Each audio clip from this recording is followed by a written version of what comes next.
Hello everyone and welcome back to my channel, or welcome if you are new here. I'm Danielle and I've currently been trying to get back into falling in love with reading again and reading more consistently as well, making room for it in my busy life of a full-time job, living alone, so having to do all the cooking, the cleaning, the chores, as well as trying to sort of find time to spend time with my partner, my friends, and do other things as well. And I have been doing that pretty well over the last month or so, and I figured I'd start to share with you all of the books that I'm reading, giving you little updates on them as we go through. And I'm probably going to do it so each video has 5 books in it that I'm reading, just so I can talk about them without each video becoming super lengthy. But the book that I am currently reading is The Nightingale by Kristen Hannah, and I've definitely seen a lot of people obviously talking about this and reading it recently and over a little bit longer time as well. But it is a really wonderful book, and I can see why it did get the Goodreads Best Historical Novel of the Year, because I've got this far through in basically the space of a day, which for me is pretty decent. I'm 174 pages in, I'm on chapter 17, and that's, let's say, quite good going for me. And it's just a fascinating kind of story. So this story is about what it's like to be a woman during the war, when women's stories are all too often forgotten or overlooked. With courage, grace and powerful insight, best-selling author Kristen Hannah captures the epic panorama of World War II and illuminates an intimate part of history seldom seen, the Women's War. The Nightingale tells the story of 2 sisters separated by years of experience, by ideals, passion and circumstance, each embarking on her own dangerous path towards survival, love and freedom in war-torn France. It is a heartbreakingly beautiful novel that celebrates the resilience of the human spirit and the durability of women. It is a novel for everyone, a novel for a lifetime. And it has so many elements going on in there, but even the way that it's written, going between kind of, in this case, the 2 sisters' kind of points of views and what they're doing in life is really well done. And I feel like it's given me extra detail. It isn't just this person's gone off to do this. It's this person's doing this, but here's how the flowers are looking, how the garden is. And you can imagine all of the smells and the sights. You can imagine how they're looking, how the people that they encounter are looking in terms of becoming more war-weathered, sort of frail, or all those kind of things. It's got enough description in it for you to be able to actually imagine it. And yes, there are bits that you're still able to add your own flair to it, but it has enough detail. So it's a lengthier book, but it's done well, it's done with reason. It gives you those embellished details that quite a few books don't tend to do. And it really helps to give it a more human feel, I suppose. It gives you more of a compassionate sense. It gives you more of an understanding. It gives you more of that just connection to the characters and what they're going through and what they're thinking and feeling and what everyone around them is going through. And there are moments that I've already read that I'm just like, that's a bit of a bold move. That's something you probably shouldn't be doing. That's a questionable decision. But it also explains why they've made that decision. It shows you the rationale behind it, because it's all right me saying, oh, you probably shouldn't give that list of names to that person. But that's very easy for me to do, not being in that situation. I like the fact that it gets you to think and reflect on, okay, it's not necessarily the right thing to do, but here is their justification for doing it, because they themselves need to do what they need to try to survive, keep their family safe. But I will catch up with you probably once I have finished this book again, and then I'll discuss what book I'm going to read next and keep going through until we have read 5 of them. And I will let you know throughout each of them as well, whether I'm keeping them, getting rid of them and stuff. But if you ever want to know what I'm reading in real time, then I will put my Goodreads, my story graph and a few other links down below as well, so that you can follow along with me that way. But yeah, I'll catch in with you once I've finished this book. And let's see how long it takes me to actually finish it. Who knows what day it will be by then and what I'll be wearing. All right, I'm on my lunch break at work, so I am in my super cozy clothes because I'm not going to get super dressed up to work from home when I'm not going to be in front of a camera all day.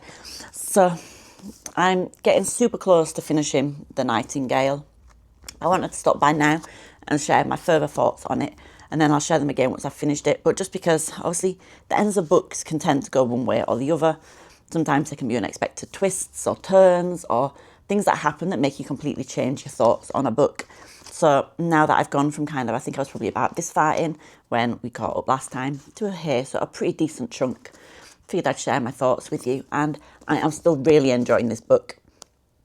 Even though the two main characters, the two sisters, have become kind of more disconnected in their own lives, it still blends their stories really well. There are occasionally bits where their stories overlap and they're able to reconnect and feel the distance that they have between them at the same time, the yearning for closeness that they have between each other.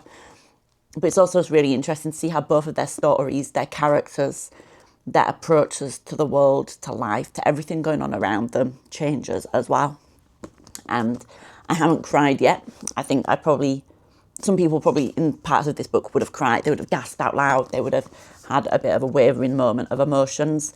But I think I was going into this pretty prepared for some of the things that could happen. And the way that the book is sort of written means that it's bringing you up to being prepared for those moments, those potential moments. They're always on the back of your mind as being something that could happen if it goes wrong for somebody. And, you know, that's always there. There's definitely a few bits that I've read recently that have made me feel pretty gloomy, not in a, oh, this is badly written kind of way, but in a, it's so well written that it definitely makes you feel some baseline amount of emotions that the characters in this book would be feeling as well, that the people around them would be feeling, all of those thoughts and fears that are going through their heads, their sort of family, friends, connections, heads are there as well. And yeah, it's definitely a really good book, and I'm going to be sad when it's over, unless the last bit of the book lets me down dramatically. This is definitely one that so far will be staying on my shelf. It's probably currently at around a 4, maybe a 4.5. I don't think I'd been able to put it down. I've been able to go to bed and not pick it up or not keep reading it. For me, a 5 out of 5 star is I sacrifice my sleep. I sacrifice so many things to be able to finish a book. So it's definitely not quite a 5 star, but it's definitely probably a 4, 4.5 for me at the moment. But we'll see where I end up with it. And yeah, it's definitely going to be sticking around. So I'm pleased to have found a book that isn't a get rid of or isn't a meh, this is all right kind of book. So it's a nice pick me up and definitely got me feeling more ready than perhaps some of the last ones had done. Some of the last ones had put me kind of a bit of a risk of falling into a slump before I'd even really got out of that reading slump. So yeah, I'm going to keep reading this on the tiny last bit of my lunch break that I have left. And I might even end up catching up with you tonight. If not, then it will definitely be tomorrow, because I'm filming this on the Thursday before the Easter weekend. So I have a 4-day weekend to be able to read a lot of books. So I expect a lot of updates over the next few days in particular. Yeah, not bad going. Hi everyone, so I am back and it is indeed Thursday evening still, and I have finished off The Nightingale. I finished work, I cooked, I just spent some time relaxing and just tucked into the rest of those pages. And this book has definitely got me out of what could have been falling into a reading slump, because it was absolutely fantastic. I have ended up giving it 4.5 stars, and there was part of me that thought, could I have given it 5 stars? There were some bits that I think could have just been done slightly better near towards the end. I think it could have benefited from an extra chapter, perhaps, just to discuss some of the stories of the other women that had been mentioned in the book. They were very, very briefly mentioned, sort of on the last chapter, I don't want to give too much away, but they were mentioned in the last chapter by name, essentially, only. And I think it would have been nice to have seen how their struggles had sort of panned out a little bit more once the conflict was over. But there were definitely some bits in there that I was hugely appreciative for, that kind of brought us a lot of closure in general, in terms of what happened to certain people, what happened afterwards, what happened in the distant sort of future from when most of this book happened as well. And just the way that obviously those stories were told, and the way that those people were able to be remembered in kind of the more present time as well. And I think that there was a quote in there near the end from one of the sisters as well, to somebody that kind of expressed how they had to just get on with things and how they hadn't necessarily told their story or explained anything, and how there's kind of this whole mystery going on. but it was definitely a wonderful read. It was also a mixture of really well researched sort of facts and historical things that happened and different people all put into one story, and it was done in a really respectful way, and a way that highlighted all of those struggles without being too graphic, without kind of making it too elaborate.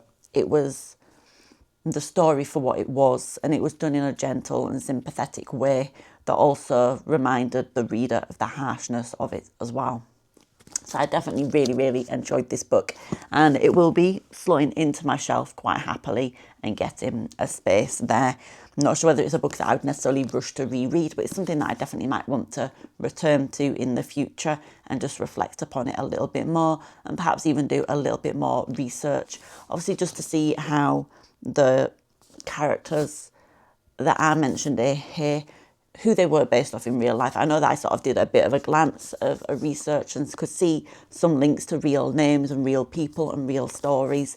And I think I would quite like to sort of go back through here and try to figure out who was who and just figure out those stories a little bit more. I think that that would be a good thing to do, and then just a bit more of a respectful way again to be able to appreciate those stories and the struggles that those people did go through, to be able to obviously have something like this book put together based on them as well. So yeah, it was a very good read, but it's not super late. It's getting on for 11 o'clock now, and I'm feeling a little bit tired, so I am going to head off to bed, and in the morning I'll probably catch up with you just to tell you the new book that I'm going to be getting on with reading, and then obviously as we're going along I'll share more of my thoughts with you as well. But this is of course book 1 of the 5 books that I will be chatting about throughout this video, so let's see how the rest treat us. Hopefully we'll stay on a nice positive sort of 4+ star rating for all of them, just to help keep us getting into the swing of reading again. All right, everyone, so it's currently Saturday, the same week as sort of when I just finished The Nightingale, and I was going to do a check-in yesterday because I wanted to talk about the fact that I'd started this book, that's How to Find Love in a Bookshop, but I didn't talk about it because I hardly got any of the way through this and I've DNF'd it. It has a 3.7, 3.8 across Goodreads, Storygraph, everything like that. But the reviews are very much divided. There are some people that love it and think it's the best thing since sliced bread, essentially. And then there are other people like myself that just can't get into it in terms of the way that the emotions are presented in this book, and just the writing style, the sentence structure, everything like that. So I have decided that for my sanity, life is too short. This is definitely one of those books that I just won't be able to enjoy. And it just reminds me to make sure that I read the first sort of page or 2 pages of a book, perhaps open up a random page and read a little bit as well, because the plot sounded like my kind of book. But yeah, the writing just, I couldn't do it. So I did then end up picking up last night The Couple at Number 9 by Claire Douglas, and I'm a small way the way through that. But then I got accepted for an ARC on NetGalley, so it's Ameline, and I will obviously talk about it a little bit more as I'm going through everything as well. But I have read a few chapters of that, but that one's essentially about somebody that starts off in Wiltshire, their family moves to Liverpool, they encounter some Mormons, and they end up moving across to America to become kind of part of the Church of Latter-day Saints, and I'm interested to see where it goes. It already has me pretty hooked, so it's definitely a good start. And then The Couple at Number 9 is about a couple that find dead bodies in their garden, so it's an interesting one. But then, as if that isn't enough, I currently also have Hooked going on my Spotify, just because of the fact that I have Spotify Premium and there are audiobooks on there, and I want to give Hooked a read. I went to go get it out of the library. They have maybe 6 or 7 copies across sort of the library there, but they're all fully booked out. They're all on hold. They're all basically all the way through until sort of June, July. And I figured, seeing as like I said, it's on Spotify Premium, I might as well try and pick it up and give it a listen, especially where I sort of will be, I don't know, I can take a listen to it when I'm doing the dishes, or like today where I'm heading out and getting the bus somewhere. I figured I can do it. So I'm getting a few bits of reading in here and there.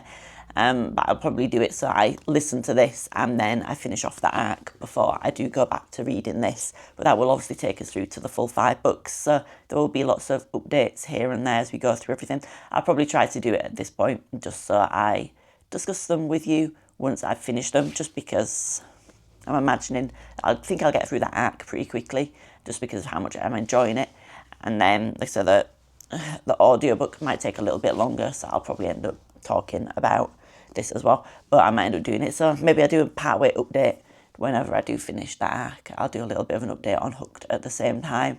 But if you don't know what Hooked is, it's definitely made a sort of a increase in popularity recently, and I've seen it in quite a few places. I nearly bought it on Waterstones at one point recently, actually.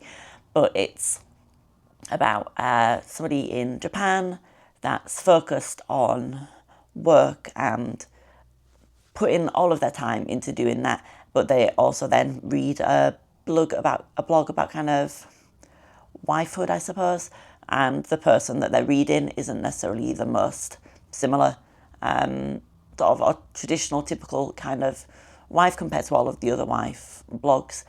And the person that's put all their time into the sort of into working realise that perhaps this person is quite close to them in terms of vicinity for living somewhere, and it's just got to a stage where she's just kind of walked up to the blog person and asked her if that's who she is in a random cafe. So like I said, I'm not super far into it at all. I'm thinking I'm on chapter 2, something like that. So part of chapter 3, I think it's chapter 2 though. So, but again, it seems pretty interesting. It seems a bit of a slow burner in terms of getting started. I think I know roughly where we're going with it, but like I say, it hasn't really. We've just got a lot of background going on. We've got a lot of character building up, sort of character development going on in terms of what we can expect perhaps from those characters based on everything that they've said, that they've done, the way that they act. And I definitely appreciate that, but it's just a case of please let's get into something happening. But I'm sure that'll come soon enough, whereas in contrast, the couple at number 9 is here's a bit of description and then bam, dead bodies. So it's definitely a bit of a difference between the two.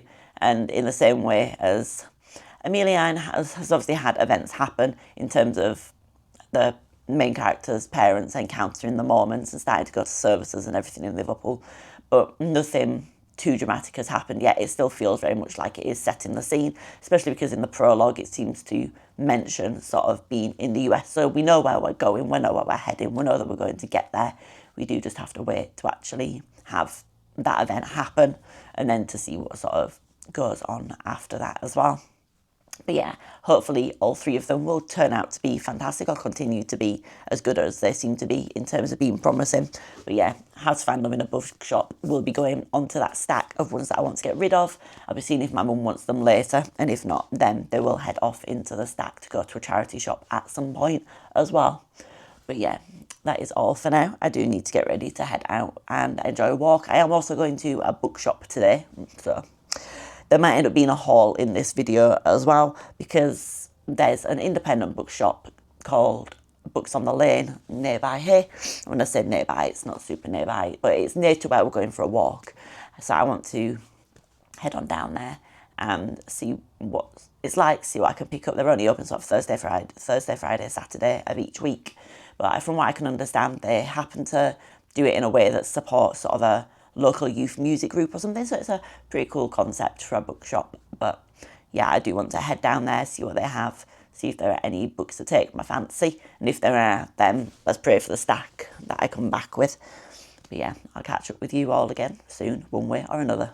All right, everyone, so I did indeed end up going to the bookshop, and it was to Books on the Lane in Walton, and they're basically a bookshop that is situated in sort of a former joiner's workshop, so it isn't a super large bookshop at all, but they do it so that profits support basically the sort of youth music in Yorkshire. It's a nice little, like a relaxing sort of space, and they have like a little outdoor space. And I'm pretty sure that they had a bookshop dog as well as sort of a fireplace, like a proper log burning fireplace and everything in there, which was definitely exciting.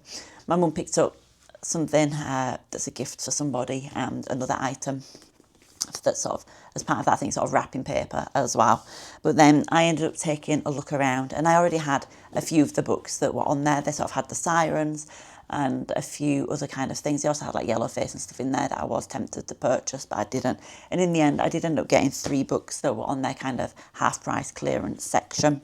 The first one of those is Every Dead Thing by John Connolly, which is basically, from what I understand, sort of a police procedural type of thriller, but not completely. It's a former detective rather than an active one, but I imagine he's using a lot of those kind of tricks and techniques he would have picked up on to figure out exactly who the travelling man serial killer is in that one. So that definitely kind of caught my eye a little bit.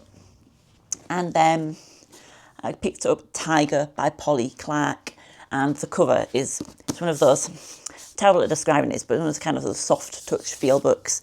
And it's obviously at this point a bit of an older book. It's obviously been around since sort of 2018, 2019, something like that. But it's basically about a tiger that sort of seems to have been injured, and it's a wild one that a kind of somebody that's now a zookeeper encounters, while somewhere else there's a conservationist that seems to be encountering a dead sort of tiger. That means that now that entire region is basically being controlled by the tigress instead. And it's just all about, I think, how societies change and adapt and do what they must to be able to survive, and kind of just instincts and all that sort of thing. But it definitely just sounds like a nice little interesting read, so I'm looking forward to giving that a go. And then the other one I picked up, I've seen it and I've seen so many people talk about this book, and I wanted kind of a real kind of romance with perhaps a bit of spice going on, and that is Icebreaker. And mostly not entirely sure how much spice there will be in here, but I've heard enough to know perhaps that there's tiny bits of definitely flirtatiousness and everything going on in here. So I figured that I would fall to the chatter, to the constant talk about it, and pick it up. Like I said, I did manage to pick them all up half price as well, so I spent less than £15 on the 3 of them, which makes me feel a bit better in terms of the budget that I spent, because I obviously, if you happen to spot my last book-based video as well, did end up picking some up from the charity shop. So I've definitely been spending a lot on books recently. But whilst I was on the bus to meet my mum, and obviously in that the rest of this morning as well, I had been listening to the Hooked audiobook on Spotify, and I've really enjoyed it so far. It's definitely still in the slow burning kind of range, but we are getting to a point where we're building up to something. You can definitely continue to see the direction that it's going to be going in terms of it perhaps becoming an obsessive friendship, an obsessive knowing of the other person sort of thing. They've already obviously fabricated meeting somebody to be able to develop this friendship essentially, and it's definitely verging on the creepy vibes, especially with kind of everything else that's going on. And then we're starting to know more about their family life and everything as well, and to how that's perhaps going to make the story a little bit more complicated perhaps. But yeah, I've been really enjoying that. I obviously haven't had a chance to do any more reading or anything since, but given I'm about 2 hours into that audiobook, I would say that I figured I'd let you know whilst I'm here talking about the books I purchased. I am still really enjoying it. But like I say, I will do further updates down the road. But for now, I'm going to try and find space on my shelves to slot in these 3 books, and then have a relaxing Saturday. Oh God, please, it's not Sunday. A relaxing Saturday with a bit more reading as well. Hello everyone, it is Saturday of the week after we spoke last, and I do have a few book updates. So I did finish reading Amelie, the arc that I was reading through, and it was pretty good. It's definitely a very good read overall. I ended up giving it a 4.5 stars, a 4.5 stars on Storygraph and 4 stars on Goodreads. And the way that the story developed really felt kind of heartwarming, and kind of, it was done in a really sympathetic way. It wasn't over the top, it wasn't too dramatic. It kind of represented the situation in a fair way, and kind of helped to highlight the strength of women, especially when I then was reading the back of the book, and it turned out that the story was based on some of the author's kind of own family history and somebody, and that some of the names in the book were real. Obviously some of them weren't. Some of the situations were obviously kind of imagined up to make for a better plot line. But again, it wasn't done in an overly dramatic way. It was done in a way that allowed us to see how a woman might feel about the situation that they were put in, how they'd gone through loss and trauma. They were constantly kind of on edge, how they were then trying to find themselves and figure out their place in the world for them and those around them. And kind of if they were essentially able to find love, trust people, and feel safe and secure as well. So it's definitely a really good read, and I'm pleased that I sort of opted for it. Obviously, I am into historical fiction and things anyway. The only thing that bothered me is it mentioned a lot of different places in America on the trail, and I kind of had to go onto Google Maps to try to figure out where they were. I think it'd be really nice if, especially for say the paperback or the hardcover copy of it, they had a map there that then pinpointed those different spots from the map and everything that they've seen and made reference to along the way as well. Just so you can perhaps sort of a mile distance between them all. I think that would really help the reader, especially if you're not necessarily in the US or don't have a big grasp of US geography, to be able to understand exactly where those points all were. But otherwise, it was a really good read. And yeah, I'm definitely pleased that I picked it up. But that isn't the only book that I've finished since I last spoke to you. I have also finished The Couple at Number 9 by Claire Douglas. I think when I spoke to you last time, I was maybe only sort of 30 pages through or something. But this one became, for me, it was really well written. It jumps around from different people's perspectives, and I sometimes find those books to be incredibly jarring, just because when it's done from different people's perspectives, writers will often do them all in really different styles, and it will become obvious it's different people. But for me as a reader, that makes it difficult for me to get into. But this was written in a way that even though it was from someone else's perspective, the flow of writing style continued. And it gave us insights into all of these different people, all of the different situations that were happening, past and present, to understand exactly what sort of happened that led to these two bodies being in this garden. And as we went through it, as readers, we were able to get enough information to start to put the pieces together. Obviously, where we had all the different perspectives, we were able to see a little bit more than perhaps somebody else would have done in terms of the character themselves, because they didn't have the full story.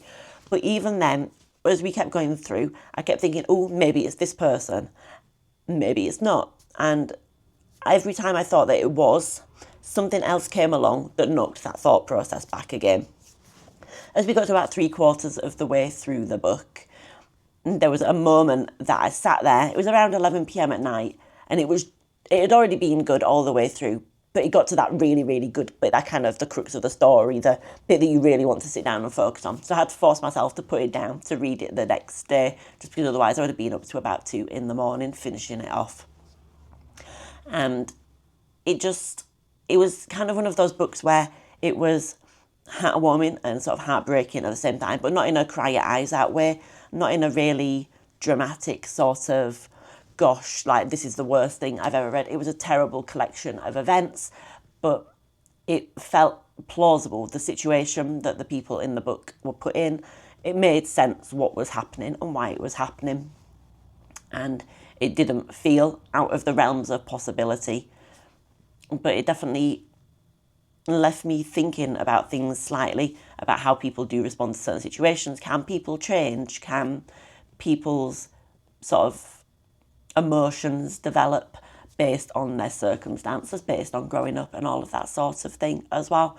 But it was definitely a really good book, to the extent that I gave it a full 5 stars. And I have one of other Claire Douglas's other books already behind me, and I'm now definitely looking forward to giving that a read. I probably will give it a bit of a break. I do tend to find that if I read the same book by the same author pretty close together, that then I can find the second one less enjoyable, even if it's still a really good book, just because I start to tire of that writer's writing style a little bit, even if I love the writing style.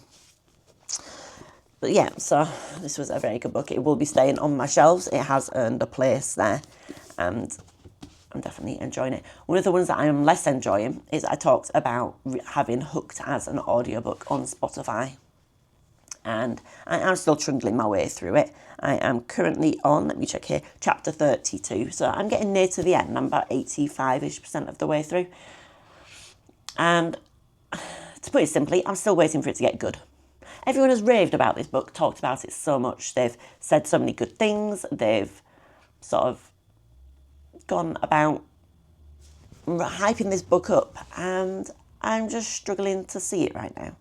And I appreciate that it's character driven. It is a lot more character driven than it is plot. Even the plot is kind of linked to character development. But here is the summary, because it just feels lackluster to me. It's, yes, it's about women trying to find their place in the world, trying to understand female friendships, work their way through society, what's expected of them. Is it right that these things are being expected of them? The two main characters are kind of the opposite end of the spectrum, but in some ways very similar. And yes, there's the undercurrent of sort of obsession, stalker behaviour, and everything mixed in there as well. But it just doesn't wow me or excite me. That alone isn't enough of a plot point for me. I need something extra. I need more events to happen for me to personally be able to enjoy it. It's currently sitting probably about a 3-star in my eyes, and maybe it will get better. Maybe this last chunk of the book will be mind-blowing and really exceptional and turn everything around. But I think the thing that bothers me most is that the two women seem to essentially blame everything on their circumstances, their family, their upbringing. They don't take responsibility for anything themselves. They seem to want to strive to be these really independent, successful women in what they want to do and in their life, but they're not willing to take that responsibility for anything that has happened to them, or that they've caused, or that has gone on in their life. And that just really bothers me, because you can't be both. If you're going to be this successful person, you have to take responsibility if you want to achieve things. And at one point, one of them does try to do something that takes responsibility. They go to their husband and they discuss a few things.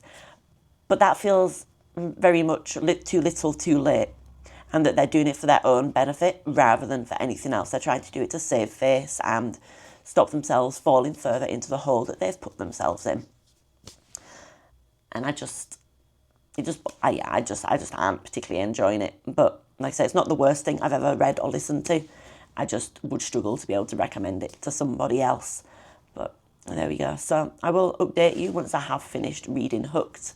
And then that will be the 5th sort of book as part of this update for you. So we are nearing the end of these 5 books. I obviously wanted to do slightly more regular check-ins, but it does seem that I kind of ended up getting sidetracked during my busy work week. It was the busiest week of the year, so I just didn't have time to kind of think about it and sort of focus on it very well.